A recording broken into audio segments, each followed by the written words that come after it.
22 तारीख को होने वाला इंसिडेंट एक प्रॉपर प्लान एक्टिविटी।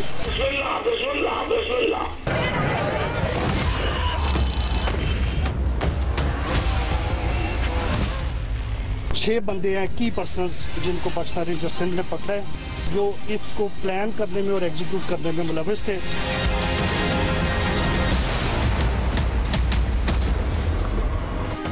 22 अगस्त की हंगामा आराई और न्यूज चैनल्स पर हमला, जज्बाती कदम नहीं। 22 अगस्त की हंगामा आराई और न्यूज चैनल्स पर हमला, जज्बाती कदम नहीं। पहले से तयशुदा मंसूबे का नतीजा था, मुनज्जम कार्रवाई थी। जलाओ, घेराव, तोड़ फोड़ और मीडिया पर हमला करने वाले MQM के कारकुन प्रेस क्लब के करीब बैंकों और गलियों में छुपे हुए थे।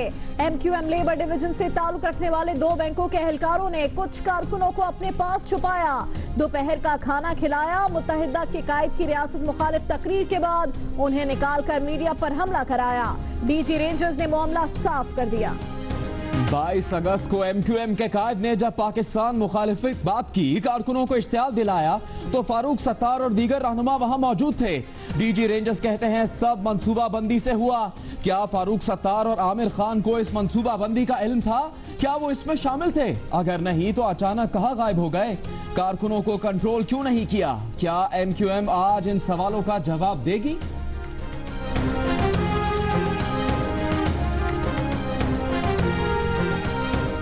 अल्ताफ हुसैन की पाकिस्तान मुखालिफ तकरीर पर हुकूमत का एक्शन लेने का फैसला। तकरीर आईने पाकिस्तान की खिलाफ वर्जी है या नहीं? अगर है तो बरतानिया में इसकी सजा क्या है और पाकिस्तान में क्या? वफाकी हुकूमत क्या इकदाम कर सकती है? अटॉर्नी जनरल की सरबराही में खुसूसी कमेटी कायम कर दी गई। कराची के मुख्तलिफ इलाकों में आज भी MQM के 3 और गैर कानूनी दफातर गिरा दिए गए। चंद दिनों में गिराए जाने वाले दफातर की तादाद 30 हो गई। कोरंगी में MQM के 23 दफातर तोड़ने का फैसला। MQM के दफातर मैं गिरवा रहा हूँ। वजीर आला सिंध का जियो न्यूज के प्रोग्राम कैपिटल टॉक में इंकशाफ। कहा कि पीपल्स पार्टी का भी एक दफ्तर गिराया है। बोले फारूक सत्तार ने अल्ताफ हुसैन की वीटो पावर खत्म करके अच्छा काम किया।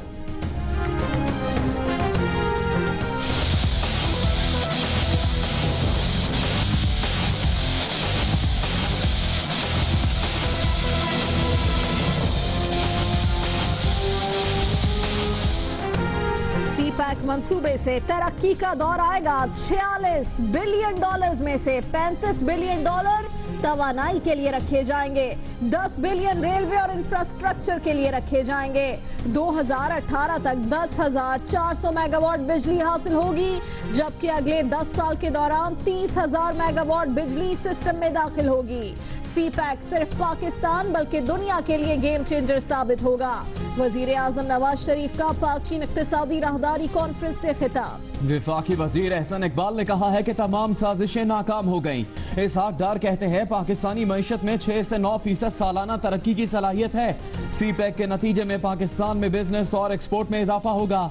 Federation of international Pakistan chamber and commerce के सदर अब्दुल रऊफ का बयान।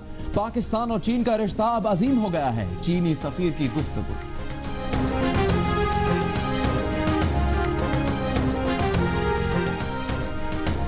बनू जेल और आर्मी पब्लिक स्कूल पेशावर पर हमले समेत संगीन वारदातों में मुलव्विस दहशतगर्दों की सजाए मौत के खिलाफ 17 अपीलें मुस्तरद। सुप्रीम कोर्ट ने 20 जून को महफूज किया गया फैसला सुना दिया। फौजी अदालतों का सजाए मौत देने का फैसला बरकरार। बीजेपी हुकूमत अपनी नाकामियों से तवज्जो हटाने के लिए पाकिस्तान से जंग छेड़ सकती है। यूपी में होने वाले इलेक्शन से पहले मुस्लिम कुछ फसादात भी करवा सकती है। भारतीय रियासत उत्तर प्रदेश के साबिक वजीर आला मायावती ने खबरदार कर दिया।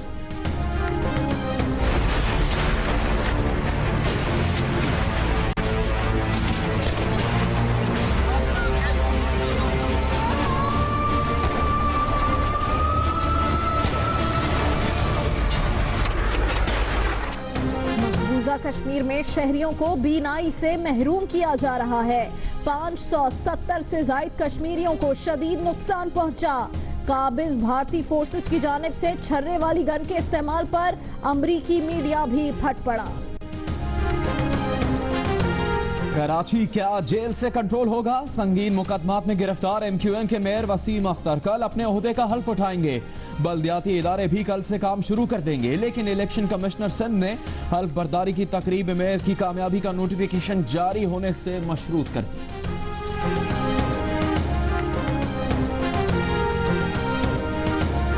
कौमी दौलत गैर कानूनी तरीके से बाहर भिजवा कर ऑफशोर कंपनीज बनाई गई।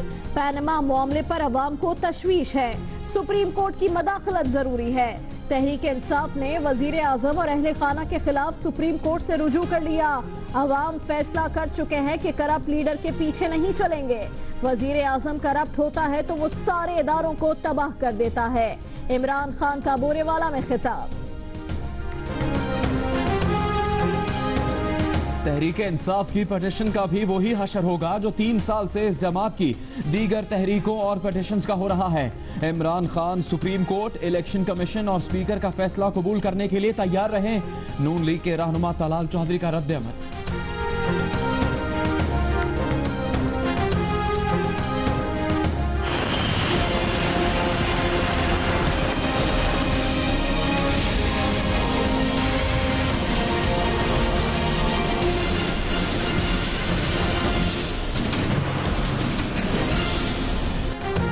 लाहौर के मुख्तलिफ इलाकों में मूसलाधार बारिश। Davis road, mall road, Abbott road, Egerton road और कश्मीर रोड पर पानी जमा हो गया।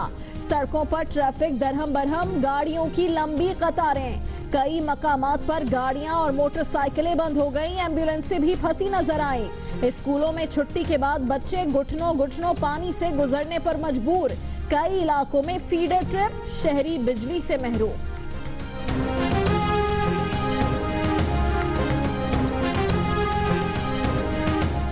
कराची में कोंगो वायरस ने एक और शख्स की जान ले ली। 49 बरस का सलीमुद्दीन करीमाबाद का रहने वाला था। 10 रोज से अस्पताल में दाखिल था। कराची में अब तक 6 अफराद कोंगो वायरस का शिकार बनकर मौत के मुंह में जा चुके हैं।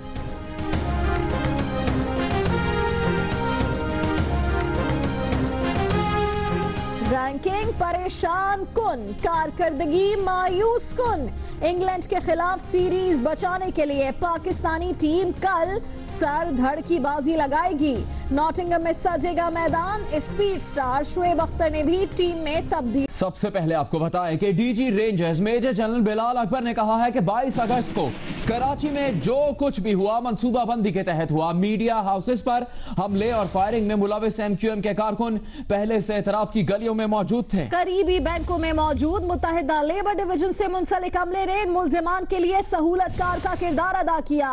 मंसूबे पर अमल कराने वाले 6 मुल्जिमान को गिरफ्तार कर लिया और जो मफरूर हैं वो भी जल्द पकड़े जाएंगे। देखिए इस बारे में जियो न्यूज की नुमाइंदा सनोविया चौधरी की रिपोर्ट। 22 तारीख को होने वाला इंसिडेंट एक प्रॉपर प्लान्ड एक्टिविटी थी। DG Rangers Sindh major general Bilal Akbar Karachi में 22 अगस्त के वाकयात के पसे पर्दा हकायक सामने ले आए।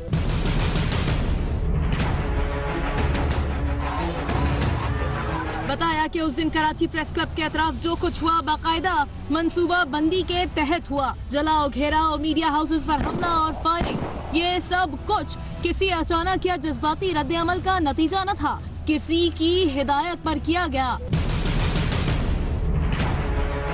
शरपसंदी में मुलविस MQM के कई कारकुन पहले से अतराफ की गलियों में मौजूद थे। बास तरबियत याफ्ता कारकुन ऐसे भी थे जिन्हें नजदीकी बैंकों में छिपा कर रखा गया। सहूलतकार का किरदार अदा किया मुत्तहिदा लेबर डिवीजन से मुंसलिक बैंक के 2 मुलाजिमीन ने। 2 बैंक्स जो हैं वहां पर उन बैंक्स में काम करने वाले जो ऑफिसर्स थे जो मुत्तहिदा के लेबर डिवीजन से ताल्लुक रखते थे, इन ऑफिशियल्स को इनकी सेंट्रल एग्जीक्यूटिव कमेटी, राब्ता कमेटी या नामालूम लोगों ने अपने पास चंद लोगों को रखने का कहा। इन्होंने उनको अपने पास बैंक में रखा, बैंक में लंच भी करवाया।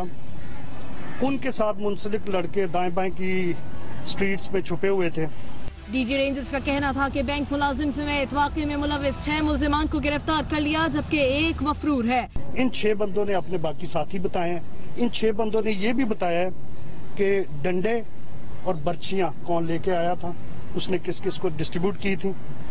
उसके अलावा वेपन्स कौन लेके आया था, वो भी उन्होंने 2-3 बंदे आइडेंटिफाई किए। जो एक बंदा मारा गया है और जो जख्मी हुए हैं उन पर फायर करने वाले बंदे भी, इनके जो पकड़े गए हैं 6 बंदे, इन्होंने उनके नाम भी बताए। डीजी रेंजर्स ने कहा कि वाक़े की हर पहलू से तहकीकात कर रहे हैं और मुल्जिमान गिरफ्तार हैं। जो गिरफ्तार नहीं उन्हें भी जल्द गिरफ्तार कर लिया जाएगा। कैमरामैन अदनान अली के साथ सनोविया चौधरी, जियो न्यूज, कराची। 22 अगस्त को कराची में पुरतशद्दुद वाक़यात की तहकीकात के लिए JIT बनाने का फैसला हुआ है। ज़राए के मुताबिक ये फैसला मुकदमे में इंसदाद दहशतगर्दी की दफात की वजह से किया गया। JIT में मुख्तलिफ एजेंसीज के अफसरान को भी शामिल किया जाएगा। पुलिस के मुताबिक हंगामा आराई और फायरिंग के इल्जाम में अब तक 45 अफराद गिरफ्तार किए जा चुके हैं। गिरफ्तार मुल्जिमान में 3 खवातीन भी शामिल हैं।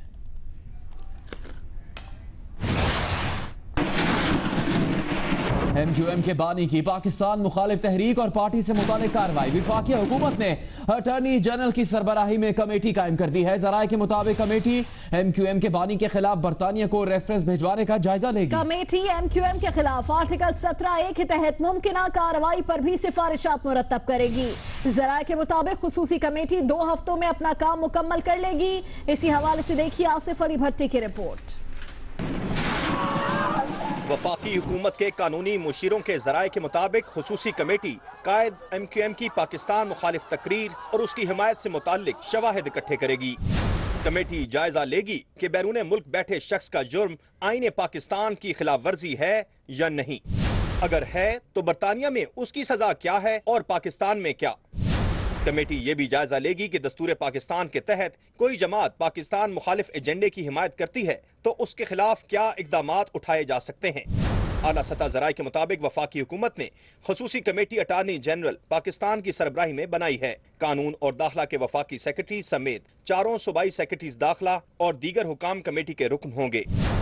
जराए का कहना है कि कमेटी कायद MQM के खिलाफ शवाहिद की बुनियाद पर बरतानिया को रेफरेंस भिजवाने और MQM के खिलाफ आर्टिकल 17A के तहत कार्रवाई से मुताल्लिक वफाकी हुकूमत को सिफारिशात पेश कर सकती है। तवक्को है कि नोटिफिकेशन के बाद खुसूसी कमेटी 2 हफ्तों में अपना काम मुकम्मल कर लेगी। आसिफ अली भट्टी, जियो न्यूज, इस्लामाबाद।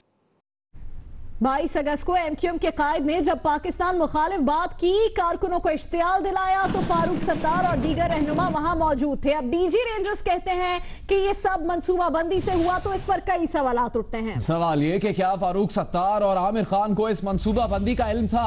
क्या वो इसमें शामिल थे? अगर नहीं तो अचानक कहां गायब हो गए? कारकुनों को कंट्रोल क्यों नहीं किया? ये भी कि MQM राब्ता कमेटी पाकिस्तान के इजलास खत्म हो गया है जिसमें फारूक सत्तार को प्रेस कॉन्फ्रेंस न करने का मशवरा फारूक सत्तार के मुताबिक प्रेस कॉन्फ्रेंस तंजीमी और सियासी मसरूफियात के बायस मुलतवी की गई। कुछ देर के बाद ख्वाजा इजहार मीडिया से गुफ्तगू करेंगे। सवाल यह है कि MQM इन सवालों का जवाब देगी।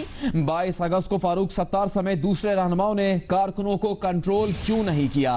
और जिस तरह से डीजी रेंजर्स ने कहा कि सब मंसूबाबंदी से हुआ, तो क्या फारूक सत्तार और आमिर खान को इस मंसूबाबंदी का इल्म था या नहीं?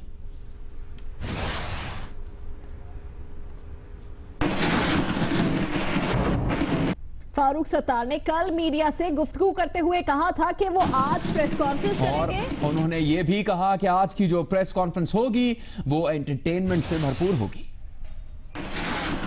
टेंशन लेने का नहीं बल्कि टेंशन देने का है। तो आप खुद देखेंगे कि कौन टेंशन में प्रेस कॉन्फ्रेंस से करता है और कौन रिलैक्स होके। कल की प्रेस कॉन्फ्रेंस इंशाल्लाह ताला बड़ी एंटरटेनिंग होगी, क्योंकि हमने भी बहुत दिनों से कोई एंटरटेनमेंट नहीं किया। अभी आपको बताएं कि मुत्तहिदा कौमी मूवमेंट के आइन में तरमीम का काम मुकम्मल हो चुका है। MQM का कायद का नाम निकाल दिया गया है। तरमीम शुदा आइन का मुसवदा इस हफ्ते इलेक्शन कमीशन में जमा करवाए जाने का इम्कान है। आइन में तरमीम के बाद अब पार्टी के लीडर लेटर हेड में भी तब्दीली होगी। मुत्तहिदा कौमी मूवमेंट पाकिस्तान इलेक्शन कमीशन में फारूक सत्तार के नाम से रजिस्टर्ड है। MQM पाकिस्तान ने अपने दस्तूर में तरमीम का काम मुकम्मल कर लिया है और इम्कान है कि इसे रवा हफ्ते इलेक्शन कमीशन में जमा करा दिया जाएगा। मुत्तहिदा कौमी मूवमेंट पाकिस्तान इलेक्शन कमीशन में डॉक्टर फारूक सत्तार के नाम से रजिस्टर्ड है। MQM के कानूनी माहिरीन ने आइन में तरमीम के हवाले से मुशावरत मुकम्मल कर ली है, जो पाकिस्तान में MQM के सरबराह डॉक्टर फारूक सत्तार के हवाले कर दिया गया है। MQM ने अपने लेटर हेड में भी तब्दीली की है, जिससे बानी और कायदे तहरीक अल्ताफ हुसैन का नाम भी हटा दिया गया है। दस्तूर में होने वाली तरमीम से अल्ताफ हुसैन का MQM से ताल्लुक खत्म कर दिया गया है और नए दस्तूर के तहत पाकिस्तान में होने वाले फैसले MQM पाकिस्तान खुद करेगी। इलेक्शन कमीशन में मुत्तहिदा कौमी मूवमेंट की जानिब से डॉक्टर फारूक सत्तार और ख्वाजा इजहारुल हसन पेश होंगे। आपको बताएं, कराची के मुख्तलिफ इलाकों में आज भी मुत्तहिदा कौमी मूवमेंट के 3 दफातर गिरा दिए गए। दफातर गैर कानूनी जमीन पर कायम किए गए थे, जबकि कोरंगी की जिला इंतजामिया ने सरकारी जमीनों पर कायम 23 दफातर को गिराने का फैसला कर लिया है।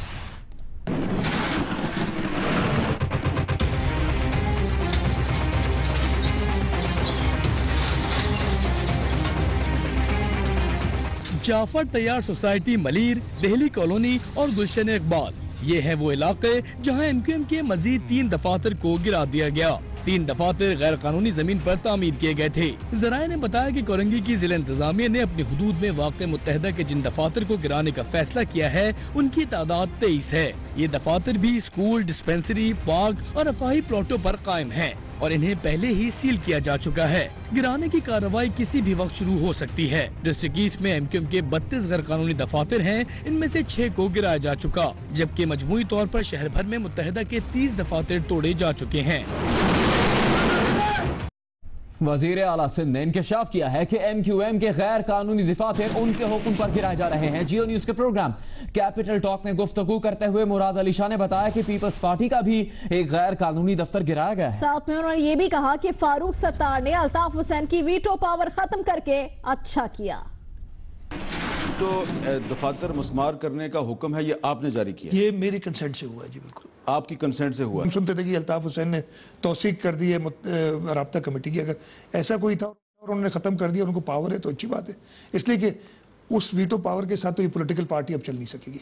अवैज मुजफ्फर टप्पी और शर्जील मेमन बहुत जल्द वापस आ जाएंगे? मुझे उम्मीद है कि ये वापस आ जाएंगे जल्दी। अच्छा, तो वापस आएंगे, जाहिर बात है कानूनी प्रोसेस मुकम्मल होगा तो आएंगे। कानूनी प्रोसेस के they have to face law, जो भी है ना, ड्यू प्रोसेस हर जगह होगा। रोशनियों का शहर कराची क्या अब जेल से कंट्रोल होगा? संगीन मुकदमात में गिरफ्तार MQM के मेयर वसीम अख्तर क्या कल हलफ उठा पाएंगे? इलेक्शन कमिश्नर सिंध ने तकरीब हल्फ बर्दारी मेयर की कामयाबी का नोटिफिकेशन जारी होने से मशरूत कर दी है। कराची के मेयर वसीम अख्तर और डिप्टी मेयर अरशद वोहरा कल अपने ओहदे का हलफ उठाएंगे। तकरीब हलफ बर्दारी कल सुबह 11 बजे पोलो ग्राउंड में होगी। 6 डिस्ट्रिक्ट म्यूनिसिपल कॉर्पोरेशंस के चेयरमैन, वाइस चेयरमैन और डिस्ट्रिक्ट काउंसिल के चेयरमैन और वाइस चेयरमैन भी कल हलफ उठाएंगे। इसके साथ ही शहर में बल्दियाती इंतखाबात का अमल मुकम्मल हो जाएगा। डिस्ट्रिक्ट एंड सेशन जज मेयर, डिप्टी मेयर, चेयरमैन और वाइस चेयरमैन से हलफ लेंगे, जबकि डिस्ट्रिक्ट काउंसिल के चेयरमैन और वाइस चेयरमैन अपने जिले दफातर में हलफ लेंगे। इलेक्शन कमिश्नर सिंध तनवीर जकी के मुताबिक मेयर कराची की हलफ बर्दारी उस वक्त तक नहीं हो सकती जब तक उनकी कामयाबी का नोटिफिकेशन जारी नहीं होता। उनका कहना था कि अगर कामयाबी का नोटिफिकेशन सुबह जारी हुआ तो तकरीब हलफ बर्दारी दोपहर में हो सकती है। अगर नोटिफिकेशन जारी ना हुआ तो हलफ बर्दारी की तकरीब मौखर की जा सकती है। तहरीक इंसाफ कराची के रहनुमा अली जैदी ने आर्मी चीफ को खत लिखा है। रहनुमा PTI ने आर्मी चीफ से MQM पर पाबंदी का मुतालबा किया है। इस खत में इल्जाम लगाया गया है कि जनरल ज़ियाउल हक ने MQM बनाई और फिर परवेज मुशर्रफ ने इसे परवान चढ़ाया। खत में मुतालबा किया गया है कि आर्मी चीफ MQM का साथ देने वालों का एहतसाब मुमकिन बनाए।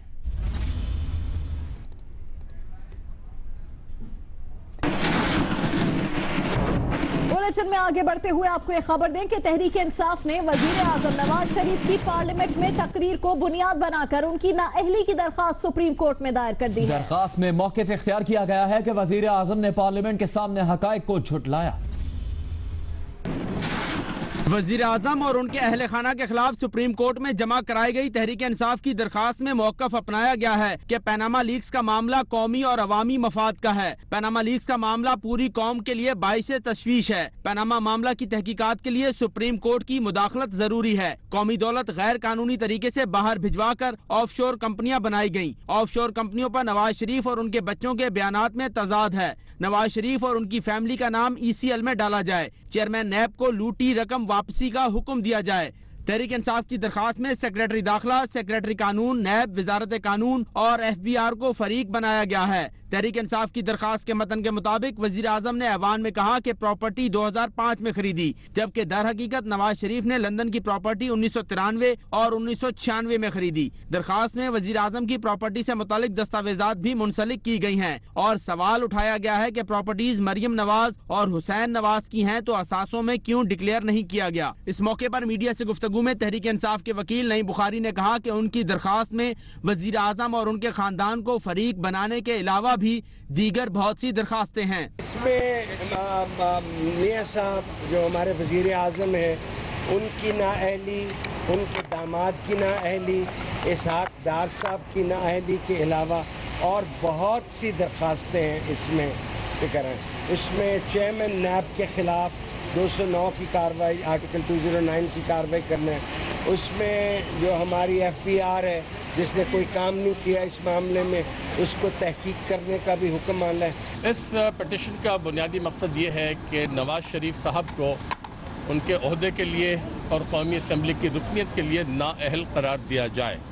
हमारी दरख्वास्त सुप्रीम कोर्ट से यही है, उनके जज साहबान से, कि वो शवाहिदात, वो दस्तावेज़ात और वो तदादात जो हमने पेश किए हैं उनको उन पर संजीदगी से गौर करके इस पूरी कौम को इंसाफ मिलना चाहिए।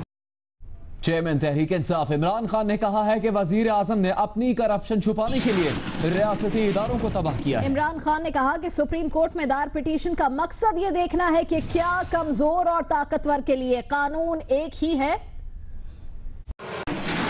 गग्गू मंडी में PP 232 के इंतखाबी जलसे से खिताब करते हुए इमरान खान ने कहा कि जब वजीर आजम करप्ट हो तो तमाम इदारे तबाह कर देता है। बादशाहत में मेरिट नहीं होती, जमहूरियत में मेरिट होती है। अवाम जानते हैं कि मुल्क का पैसा चोरी करके बाहर ले जाया गया है। और मियां साहब, ये जो सिफारिशें करवा रहे हैं बैरून मुल्क, कैसे लोगों से सिफारिशें करवा रहे हैं कि मुझे बचा लो, ये आपको नहीं बचा सकते।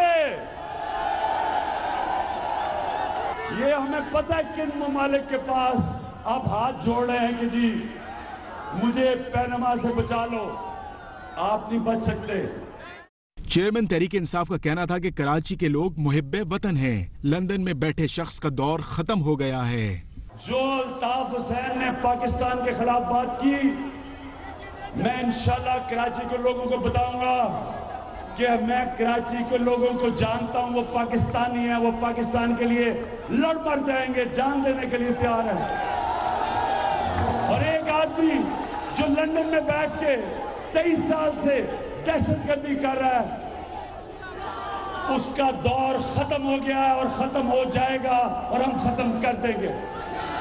दूसरी जानिब नून लीग के रहनुमा तलाल चौधरी ने कहा है कि तहरीक इंसाफ की पिटीशन का भी वही हशर होगा जो 3 साल से इस जमात की दीगर तहरीकों और पिटीशंस का हो रहा है। Imran Khan supreme court, election commission और स्पीकर का फैसला कबूल करने के लिए तैयार हैं। तहरीक इंसाफ कंफ्यूज जमात है। वही पिटीशन इनकी इलेक्शन कमीशन के पास है, वही पिटीशन आज सुप्रीम कोर्ट में दायर की, इससे पहले वही चीज एक रेफरेंस जो है स्पीकर के पास है और उसके साथ सड़कों पर भी मौजूद है। ये फैसला करें कि क्या इन्हें सुप्रीम कोर्ट पर, इलेक्शन कमीशन पे एतमाद नहीं जो सड़कों पर है, और ये कंफ्यूजन के किस फोरम पर लेकर जाना है। ये हर फोरम पर ये चीजें इसलिए लेके जा रहे हैं कि इनकी कोई आईनी कानूनी हैसियत नहीं। इनकी आज की पिटीशन भी आईनी और कानूनी नहीं, एक सियासी पिटीशन है और ये इल्जाम तराशी है जो पिछले 3 साल से मुसलसल ये कर रहे हैं। पहले भी हमारे पर धांधली का इल्जाम लगा, सुप्रीम कोर्ट ने फैसला किया, इसी तरह और इल्जामात लगे जिसका कभी भी पीटीआई सबूत नहीं दे सकी। आज की पिटीशन का भी वही हशर और वही इसका नतीजा होगा जो पिछले 3 साल की इनकी पिटीशनों के और तहरीकों के हुए हैं। दीगर अहम खबरों में आपको बताएं कि पाक चीन इक्तिसादी राहदारी कॉन्फ्रेंस से खिताब में वजीर आजम नवाज शरीफ ने कहा है कि सीपैक मंसूबा खित्ते की तकदीर बदल देगा। पाकिस्तान बिजनेस में वापस आ चुका और दुनिया के साथ कारोबार के लिए तैयार है। पाक चीन इक्तिसादी राहदारी के मगरबी रूट पर काम रवां साल शुरू होगा। तवानाई के बेशतर मंसूबे 2018 में मुकम्मल हो जाएंगे। इस्लामाबाद में पाक चीन इक्तिसादी राहदारी कॉन्फ्रेंस से खिताब करते हुए वजीर आजम नवाज शरीफ ने कहा कि 46 बिलियन डॉलर्स में से 35 बिलियन डॉलर तवानाई और 10 बिलियन रेलवे और इंफ्रास्ट्रक्चर के लिए रखे जाएंगे। 2018 तक 10,400 मेगावाट बिजली हासिल होगी, जबकि अगले 10 साल के दौरान 30,000 मेगावाट बिजली सिस्टम में दाखिल की जाएगी। सी-पैक सिर्फ पाकिस्तान नहीं बल्कि दुनिया के लिए गेम चेंजर साबित होगा। पाकिस्तान के फॉरेन रिजर्व्स दुगने हो गए। सी-पैक की वजह से पाकिस्तान में बेरोजगारी खत्म हो जाएगी। सी-पैक जनूबी एशिया में 21वीं सदी का अहम तरीन मंसूबा है। पाकिस्तान कारोबार में वापस आ चुका और उभरती हुई मईशत है। दुनिया के साथ बिजनेस के लिए तैयार है। जीडीपी की शरह 8 बरसों में बुलंद तरीन सतह पर, जबकि ज़र मुबादला के ज़खायर 2 गुना हो चुके। दहशत गर्दों के खिलाफ कामयाब कार्रवाइयों से सिक्योरिटी की सूरत हाल बेहतर हुई है। वजीर आजम नवाज शरीफ ने कहा कि इक्तिसादी राहदारी चीन से वस्ती एशिया तक 3 अरब अफराद की मुश्तरका माशी मंडी और सरमायाकारी का अनोखा मॉडल है। सी-पैक खित्ते के लिए गेम चेंजर ही नहीं, खित्ते की तकदीर बदल देगा। चीन आलमी मयार का गवादर एयरपोर्ट 230 मिलियन डॉलर से 2017 में मुकम्मल करेगा। मगरबी रूट इस साल शुरू हो जाएगा और 10,400 मेगावाट तवानाई के बेशतर मंसूबे सन 2018 में मुकम्मल हो जाएंगे। वजीर आजम नवाज शरीफ का कहना था कि पाक चीन ताल्लुकात एतमाद और खुलूस पर मुश्तमिल है। पाक चीन इक्तिसादी राहदारी कॉन्फ्रेंस से खिताब करते हुए वफाकी वज़रा ने सी-पैक मंसूबे को पाक चीन बिजनेस ग्रुप्स और पाकिस्तान की तरक्की का अहम जरिया करार दिया है। वफाकी वज़ीर खजाना इसहाक डार ने पाक चीन इक्तिसादी राहदारी कॉन्फ्रेंस से खिताब करते हुए कहा कि पाकिस्तानी मईशत में 6 से 9% सालाना तरक्की की सलाहियत है। खुद मुख्तार और बाइख्तियार पाकिस्तान वज़ीर आज़म नवाज शरीफ की पॉलिसी का महवर है। The inflation which was on average 12% in last 5 years has reduced to historic low of less than 3%. And a very positive thing is a vision, and a vision for a new Pakistan, एक brighter Pakistan, एक खुशहाल पाकिस्तान, एक खुद मुख्तार पाकिस्तान, एक बावकार Pakistan. These are the parameters, these are the objectives of PMLN and leadership Mian Nawaz Sharif। वफाकी वजीर एहसन इकबाल का कहना है कि सी-पैक मंसूबा कामयाबी से जारी है। तमाम साजिशें नाकाम हो गईं। 46 बिलियन डॉलर में से 18 बिलियन डॉलर का काम हो रहा है। 15 मिलियन का मजीद काम पाइपलाइन में है। पाकिस्तान और चीन जल्द मुश्तरका सैटेलाइट शुरू करेंगे, जिसका पहला मरहला 2017 में मुकम्मल हो जाएगा। इस फोरम के जरिए 140 के करीब चाइनीज बिजनेसेस आए, डेलीगेट्स आए और पाकिस्तान के टॉप बिजनेसेस आए। वो आपस में मिले हैं, उन्हें डिस्कशन करने का मौका मिला है। तो पूरी दुनिया के अंदर यही एक तरीका है कि जिसमें आप ऐसे स्पेस क्रिएट करते हैं कि जहां पे बिजनेसमैन इकट्ठे होते हैं, वो अपॉर्चुनिटीज डिस्कस करते हैं, जॉइंट वेंचर्स बनाते हैं। Federation of international Pakistan chamber and commerce के सदर अब्दुल रऊफ ने तमाम क्रेडिट वजीर आजम नवाज शरीफ को दे दिया। कहते हैं सी-पैक के नतीजे में पाकिस्तान में बिजनेस और एक्सपोर्ट में इजाफा होगा। We are sure that with improved and expanded infrastructure and ports, Pakistani businessmen would have easy access to Central Asian countries and investments in many sectors. चीन के एम्बेसडर ने कहा कि पाकिस्तान और चीन का रिश्ता अब अजीम हो गया है। सी-पैक अब अमल दरामद के फेज में दाखिल हो गया है। अभी आपको बताएं, कराची के मुख्तलिफ इलाकों में हसास इदारे ने कार्रवाई करके 2 भारतीय शहरियों को गिरफ्तार कर लिया है। गुलशन इकबाल और सदर के इलाके में हसास इदारों ने कार्रवाई करके पाकिस्तान में मुकीम 2 भारतीय शहरियों को गिरफ्तार किया है। गिरफ्तार मुल्जिमान गुज़श्ता 8 साल से कराची में मुकीम थे। पुलिस के मुताबिक दोनों मुल्जिमान के पास से भारतीय पासपोर्ट और दीगर दस्तावेजात भी मिली हैं। मुल्जिम हसन अहमद का ताल्लुक भारतीय शहर अहमदाबाद से है, जबकि दूसरे मुल्जिम वसीम अहमद का ताल्लुक भारतीय रियासत गुजरात से है। भी आपको यह अहम खबर दें, आर्मी पब्लिक स्कूल बन्नू जेल हमले और संगीन जराइम में मुलविस दहशतगर्द अंजाम के करीब पहुंच गए हैं। सुप्रीम कोर्ट ने फौजी अदालतों से सजाए मौत पाने वाले अफराद की 17 अपीलें मुस्तरद कर दी। Chief justice of Pakistan justice Anwar Zaheer Jamali ने 5 रुकनी लार्जर बेंच का फैसला सुना दिया। इस मुकदमे का 182 सफहात पर मुश्तमिल तहरीरी फैसला भी जारी कर दिया गया है।